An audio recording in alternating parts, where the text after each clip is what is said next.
Yr Ebolesi sydd dan lygad y beirniad Stuart Morgan a mae'r hosglymau a'r cardiau wedi rhoi Stuart wedi wneud I benderfyniad. Teulu Costello, Carl a Juliet a Vicky Costello gyda Blue Haven Sitting Pretty. Wrth y march More Croft the Master ac allan o'r gaseg Blue Haven Little Miss Perfect. A mae yn berffaith iddi.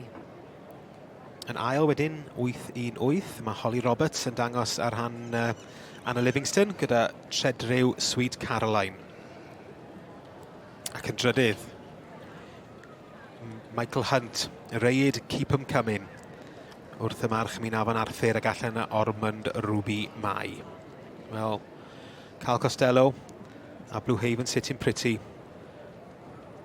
Eboles tlws iawn yn hollol heiddiannol o'r wobr gyntaf yma yn y dosbarthu Ebolesi yn adran y Merlod Cymreig Teip Cob.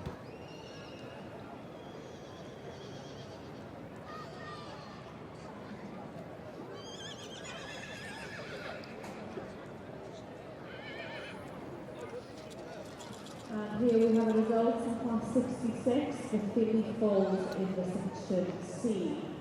Llongyfarch gyntaf fawr 1-1.